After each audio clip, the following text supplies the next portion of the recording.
بابا جان کی وفات کے بعد امی شدید حالات کے سبب بیمار رہنے لگیں۔ انہیں ٹی بی تھی۔ میرے 8ویں جماعت تک پہنچتے پہنچتے وہ ہمت ہار چکی تھی۔ ان کے بعد اب میرا سب سے قریبی رشتہ خالہ کا تھا۔ وہ مجھے اپنے گھر لے آئیں۔ خالہ کا ایک ہی سپوت فرق تھا، ہم دونوں ساتھ ہی پڑھتے تھے۔ جب ذرا ہوش سنبھالا تو خالہ ہماری منگنی کر کے ہر اندیشے سے آزاد ہو گئیں۔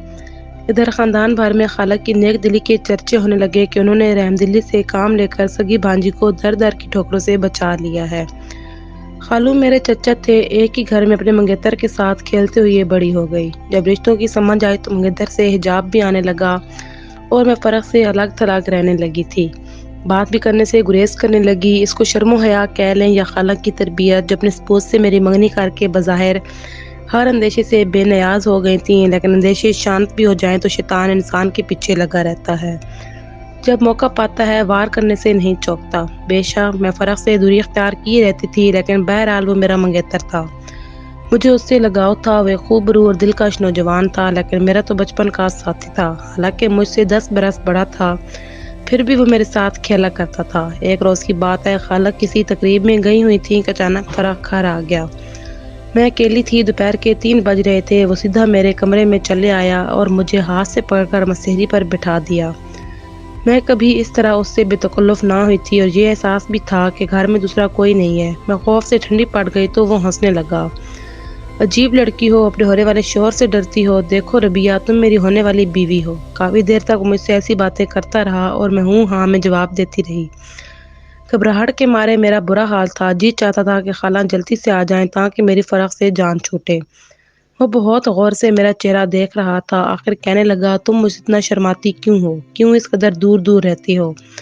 مجھے یہ بات پسند نہیں۔ آج میں تمہارے اور اپنے درمیان ان بےمانی فاصلوں کو مٹا ڈالنا چاہتا ہوں تاکہ تم بے تکلفی سے مجھ سے بات کر سکو۔ میں نے بہت اس سے دامن چھڑانا چاہا، بدقسمتی سے وہ میرا منگیتر تھا اور اسی حق کے واسطے سے میں وقت سے پہلے سہاگن ہو گئی۔ وہ تو چلا گیا، مگر جب خالہ واپس آئیں تو شام تک میری آنکھیں رو رو کر سرخ ہو چکی تھیں۔ انہوں نے کچھ پوچھنا چاہا، لیکن میں اتنی افسردہ تھی کہ خالہ کی ہمت نہ پڑی۔ وہ اکثر مجھے اداس دیکھ کر یہ خیال کر لیتی تھی کہ مجھے اپنی مرحومہ ماں کی یاد آئی ہوگی۔ اس پر مجھے کہتی کچھ نہ تھیں، البتہ پیار بھرا سلوک زیادہ کرنے لگتی تھیں۔ اس دن بھی انہوں نے ایسا ہی کیا، مجھے کام نہ کرنے دیا، کھانا خود پکایا اور کافی دیر تک ادھر ادھر کی باتیں کر کے میرا جی ہلکا کرنے کی کوشش میں کرتی رہیں۔ دنوں میں ارادہ کرتی رہی کہ اس واقعے کا ذکر خالہ سے کر دوں، مگر میں کیسے کرتی؟ حجاب مانے تھا اور میں فرق سے بھی ڈرتی تھی۔ تب بھی یہ سوچ کر چپ ہو گئی کہ خالہ کے دل میں برائی ڈالنے سے کیا فائدہ، جو ہونا تھا وہ ہو چکا۔ اب آخر تو میں نے فرق کی ہی دلہن بننا ہے۔ دراصل مجھے ہمت نہ تھی، نہ جانے کیوں یتیم بچیاں بزدل ہو جاتی ہیں، لیکن قدرت کو میری یہ رازداری منظور نہ تھی۔ اس نے خود میرا راز افشا کر دیا۔ تب خالہ نے حیران ہو کر پوچھا، یہ سب کیا ہے؟ اپنے صاحبزادے سے پوچھیے، وہی اس غلطی کے ذمہ دار ہے۔ خالہ نے فرق سے پوچھا تو وہ قسمیں کھانے لگا، اماں میں قصوروار نہیں ہوں، ربیہ جھوٹ بولتی ہے، نہ جانے ہمارے گھر کی عزت کو خاک میں کہاں ملا گیا ہے، اور اب یہ جھوٹی تہمت مجھ پر لگا رہی ہے۔ میں کسی غیر کا کیا اپنے سر لکھوانے کو ہرگز تیار نہیں۔ اگر تم نے مجھے مجبور کیا تو میں ہمیشہ کے لیے کہیں چلا جاؤں گا۔ خالہ یہ سن کر دنگ رہ گئیں، اگرچہ ان کا دل نہیں مان رہا تھا، میں سچی تھی، ان کا بیٹا جھوٹا تھا، مگر انہوں نے ایک ہی بات کہی، اگر تم سچی تھی ربیہ تو جب میرے بیٹے نے تمہاری جانب ہاتھ بڑھایا تھا تو تم نے مجھے تب ہی کیوں نہ آگاہ کیا؟ اب جب کہ راز چھپ نہیں سکتا تم اس کا بھانڈا پھوڑ رہی ہو۔ میں جان گئی کہ خالہ پر اولاد کی محبت غالب آ گئی ہے۔ یوں انہوں نے اپنے بیٹے کو سچا اور مجھے جھوٹا قرار دے دیا۔ ان کو اپنے شوہر سے بھی خوف آ رہا تھا کہ ان کو معلوم ہو گیا تو پہلی بار یہی منہ سے نکالیں گے کہ فرح کو گھر بدر کر دو۔ منگنی تو ہو ہی گئی تھی، پھر بھی صبر کا دامن ہاتھ سے کیوں چھوٹ گیا؟ یا پھر بیٹے کو مورد الزام ٹھہرایا تو سیاڑے ہاتھوں لیں گے کہ گھر میں یہ کیا تماشا ہو رہا ہے؟ خالو غصے کے بہت تیز تھے، سبھی ان سے ڈرتے تھے، بس خالہ نے مجھے ہی قصوروار ٹھہرایا، یہاں تک کہہ دیا کہ وہ لڑکا ہے، تم تو لڑکی ہو۔ میں نے ایسی کیا کیا؟ تمہیں غلط تربیت دی تھی کہ جو تمہارے ساتھ ہو گزرے؟ مجھے کانو کان خبر نہ کرو، اب تو وہی مثال تم پر صادق آئے گی کہ جس کی تھالی میں کھاؤ اسی میں چھید۔ اس کے بعد ماں بیٹے نے جو سلوک میرے ساتھ کیا، میرا کلیجہ منہ کو آنے لگا۔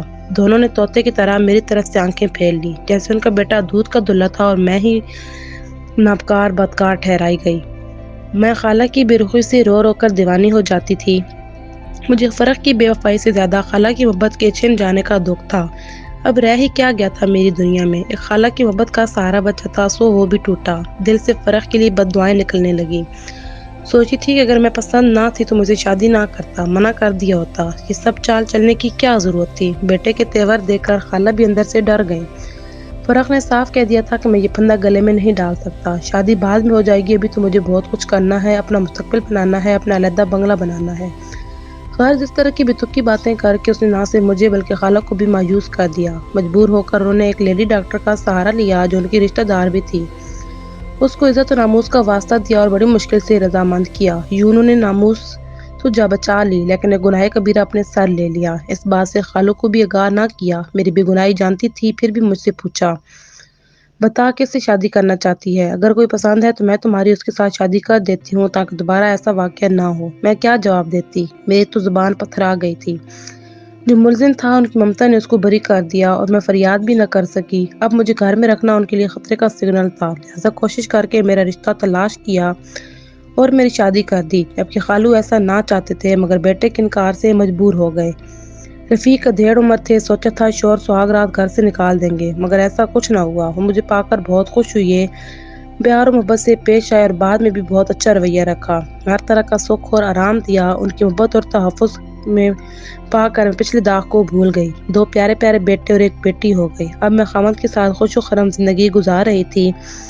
بچپن سے یتیمی کی زندگی ملی تھی، سوچا کرتی تھی کہ برے دنوں کے بعد اچھے دن بھی ضرور آئیں گے۔ شادی کے بعد جو ہی یتیمی کا تکلیف دہ دور ختم ہوا، اللہ تعالیٰ نے مجھ پر رحمتوں کی بارش کر دی۔ دن سکون سے گزر رہے تھے۔ یہ میری خام خیالی تھی، سچ ہے وقت ایک سا نہیں رہتا۔ شوہر کے گھر میں میرے لیے سکھ کی گھڑیاں بہت کم تھیں، چونکہ خالو سگے چچا تھے، اگرچہ انہوں نے مجھے بیٹی کی طرح رخصت کیا تھا، لیکن میری شادی کے بعد ان کو احساس ہوا کہ جو پیار ایک بیٹی کو دیا جاتا ہے وہ ایسا پیار مجھے نہیں دے سکے۔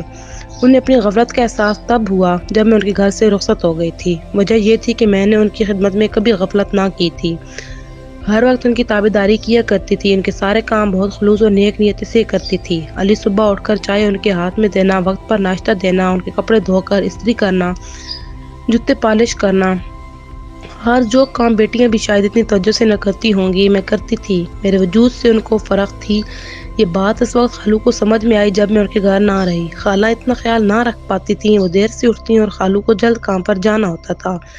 اب وہ خود چائے اور ناشتہ تیار کر کے کام پر نکل جاتے، خالہ کو نہ جگاتے، ان کو وقت پر دھلے ہوئے کپڑے، وقت پر کھانا۔ اب ہر چیز کی تکلیف ہوئی تو انہوں نے سوچا کہ ربیہ میرا کتنا خیال کرتی تھی اور میں نے کبھی اس کی پرواہ نہ کی۔ اپنی خطا کا ازالہ کرنے وہ اکثر میرے گھر آتے اور کہتے کہ بیٹی میرا گھر تیرا میکہ، میں تمہارے باپ جیسا ہوں، لہٰذا تمہاری خیر خبر لینا میرا فرض بنتا ہے۔ عید، شب برات یا کبھی جب میرے گھر آتے تو خالہ کو بھی مجبور کرتے کہ چلو بیٹی کو لے آتے ہیں، اس کا ہمارے سوا اور تو کوئی ہے ہی نہیں۔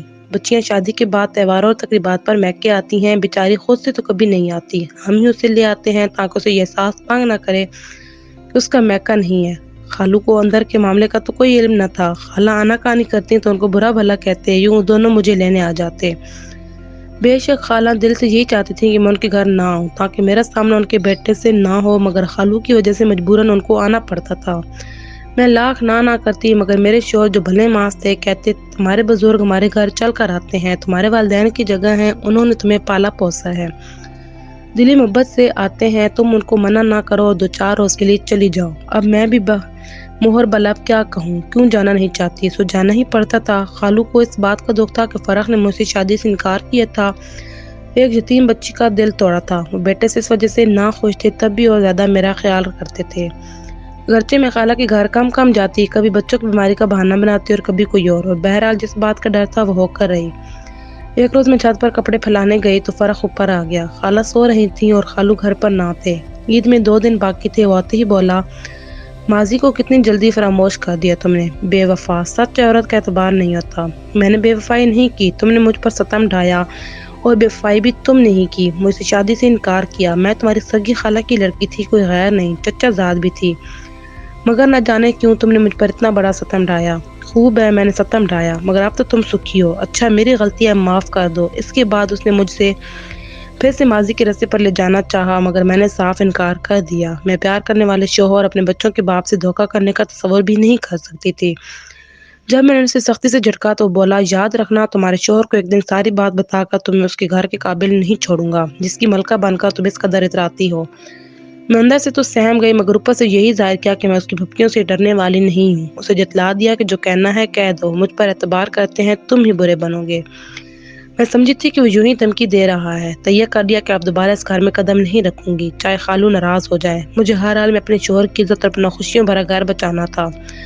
فرح کے دل میں خدا جانے کیا ارادہ چھپا تھا۔ میں نے دل سے دعا کی، اے خدا وہ وقت آنے سے پہلے کہ میرے شوہر کا اعتماد چکنا چور ہو، یا تو مجھے اٹھا لینا یا پھر فرح کو موت دے دینا، تاکہ وہ گھڑی آنے کا خوف باقی نہ رہے، چاہے یہ رفیق کو میرے اوپر گزرے برے واقعے کا بتائے یا نہ بتائے۔ صاف ظاہر تھا کہ وہ خود کو تو مجرم نہ بتاتا، کسی اور کا جھوٹا معاملہ گھڑ کر بتانا تھا۔ میرے دل سے نکلی دعا قبول ہو گئی، مگر کس طرح کہ میں ہی اجڑ گئی۔ ابھی میں خالہ کے گھر میں تھی، عید کو 3 دن گزر چکے تھے۔ رفیق عید کے دن بچوں سے مل کر گئے تھے اور اب مجھے لینے کے لیے آ رہے تھے۔ میں گھر جانے کی تیاری میں لگی تھی کہ اچانک دروازے پر دستک ہوئی۔ میرے رشتے کے دیور آئے تھے جن کا گھر ہمارے گھر کے پاس تھا۔ انہوں نے اطلاع دی کہ رفیق بھائی کا اچانک ہارٹ فیل ہو گیا ہے۔ جب دورہ پڑا وہ گھر میں اکیلے تھے، ان کو طبی امداد کے لیے ڈاکٹر تک لے جانے والا کوئی نہ تھا۔ صبح 4 بجے ہارٹ اٹیک ہوا اور 10 بجے منیر بھائی نے انہیں فون کیا کیونکہ ان کی گاڑی ورک شاپ میں تھی اور رفیق نے ان بھائی سے گاڑی مانگی تھی تاکہ مجھے اور بچوں کو میکے سے گھر لے آئیں۔ منیر نے سوچا کہ ڈیوٹی سے ان کو دیر نہ ہو جائے، لہٰذا فون کیا تو جواب نہ آیا۔ تب اپنی چھت پر گیا کہ رفیق بھائی کو آواز دے کر بلا لوں، خبر نہیں فون کیوں نہیں اٹھا رہے۔ چھت پر سے جھانکا تو ہم بخود رہ گئے۔ وہ صحن میں پڑے تھے۔ ان کے بڑے بھائی کو فوراً فون کیا، وہ آ گئے۔ ان کے پاس گھر کی دوسری چابی تھی، انہوں نے دروازہ کھولا، اندر گئے۔ وہ اس جہاں سے جا چکے تھے۔ پڑوس میں ڈاکٹر صاحب رہتے ہیں، انہوں نے موت کی تصدیق کی اور اسپتال سے ایمبولینس بلوائی۔ اب آپ کو اطلاع کرنے آیا ہوں، آپ لوگ میرے ساتھ چلیں۔ یہ احوال انہوں نے خالو کو بتایا تھا، وہ بیچارے بھی سٹ پٹا گئے۔ ان کی ہمت نہ ہو رہی تھی کہ کس طرح مجھ کو اتنی بری خبر سنائے۔ خالہ کو بتایا، وہ میرے پاس آئیں، بولیں بیٹی تیرے شوہر کی طبیعت خراب ہے، تمہارا دیور لینے آیا ہے۔ یہ سن کر میرے ہاتھ پاؤں پھول گئے۔ جلدی جلدی بچوں کو گاڑی میں بٹھایا اور خالہ خالو کے ہمراہ گھر پہنچی۔ راستہ بھر ان کی شفا اور درازی عمر کی دعائیں پڑتی آئی تھی، مگر ایک بھی دعا قبول نہ ہوئی۔ فرح کی دھمکی کا ڈر تو دم توڑ گیا، لیکن ساتھ ہی میری خوشیاں بھی منہ موڑ گئیں۔ یہ دھمکی اس نے جھوٹ موٹ دی تھی یا سچ میں، یہ وہی جانتا ہے، مگر میرا تو کلیجہ ہی اجل نے نکال لیا اور میرے شوہر کو اپنے ساتھ لے کر چلتی بنی۔ میں نے دل سے دعا کی تھی کہ کبھی کوئی میرے ماضی کا داغ میرے شوہر کو نہ بتائے۔ یہ بھی دعا کی تھی کہ خدا مجھے اٹھا لے یا فرح کو موت دے دے۔ دعا کیسی لڑ کر بد دعا میں بدل گئی۔ نہ تو مجھے موت نے اٹھایا اور نہ فرح کو آئی، لیکن میرے رحم دل محبت کرنے والے جیون ساتھی کو ساتھ لے گئی۔ عدت تک میں رفیق کے گھر رہی۔ اس کے بعد خالہ اور خالو سار ہو گیا کہ چھوٹے بچوں کا ساتھ ہے، تم جوان ہو، اس عمر میں کیوں کر اکیلی رہ سکتی ہو۔ سسرال والوں نے بھی یہی مشورہ دیا کہ تمہارے خالہ خالو صحیح کہتے ہیں، جب تک بچے باشعور نہیں ہو جاتے تم اپنی خالو کے گھر جا کر رہو۔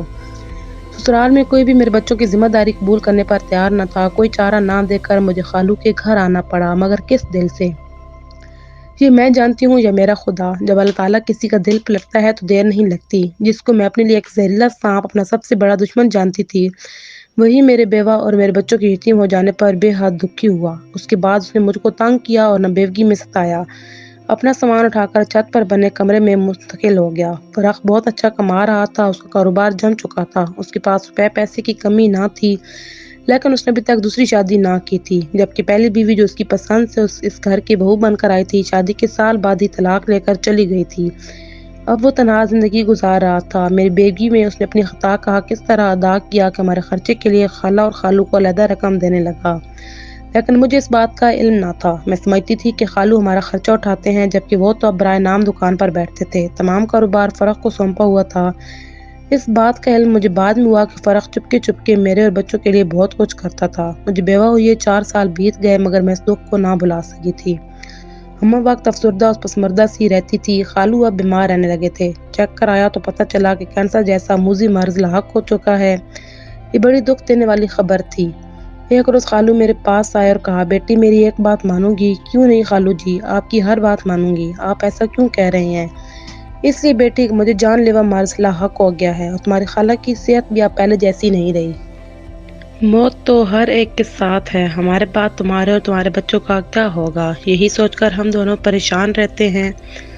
بیٹی میری بات مانو، تم فرح سے نکاح کر لو۔ اگر تم راضی ہو جاؤ تو تم اور تمہارے بچے محفوظ ہو جائیں گے، در در پٹکنے سے بچ جائیں گے۔ اور ان بچوں کے بہتر مستقبل کی خاطر راضی ہو جائے اور ہم تم کو بہو بنا لیں گے، میں تب ہی سکون سے مر سکوں گا۔ میرے گمان میں بھی نہ تھا کہ خالو اچانک ایسی بات کہہ دیں گے۔ میں نے کہا، آپ میرے لیے والد کا درجہ رکھتے ہیں؟ لیکن اب یہ ممکن نہیں ہے، کبھی فرق کے ساتھ کہ جس نے بچپن کی منگنی کو توڑا اور خود شادی سے انکار کیا، بھلا اب جب کہ میں بیوہ اور 3 بچوں کی ماں ہوں کیسے نکاح کر سکتا ہے؟ اسی نے اصرار کیا ہے، اب وہ دل سے پچھتاتا ہے اپنی غلطی پر کہ تم کو کیوں ٹھکرایا۔ اللہ نے اسے اس کی سزا دے دی، جس لڑکی سے محبت کی شادی کی اور چاہت سے بیوی بنایا، اسی نے وفا نہ کی۔ اس کی بے وفائی کو جھیلنے کے درد نے اسے یہ سوچنے پر مجبور کر دیا کہ بے وفائی سہنے کی تکلیف کتنی ہوتی ہے۔ خالو کی زبان سے یہ سب سن کر میں دنگ رہ گئی، لیکن میرا دل نہیں مانتا تھا۔ جبکہ فرح میرے بچوں کا بہت خیال رکھتا تھا، ان کو گھمانے پھرانے لے جاتا، ان کے لیے ہر شے لے کر آتا، لیکن ہم دونوں آپس میں کلام نہ کرتے تھے۔ بالآخر اس نے جب میرے پیروں پر ہاتھ رکھ کر معافی مانگی تو میں نے بھی سوچا کہ خالو سچ کہتے ہیں، ان کے بعد میرا کیا ہوگا؟ میرے بچوں کا کون سہارا بنے گا؟ فرق سہارا بنا بھی تو دنیا ہم دونوں کے ایک ساتھ نہ رہنے دے گی۔ بچوں کی بھلائی تو اسی میں تھی کہ میں فروغ کو معاف کر دیتی اور جس گھر نے مجھ کو یتیمی میں پناہ دی تھی ان کو محروم نہ ہونے دیتی۔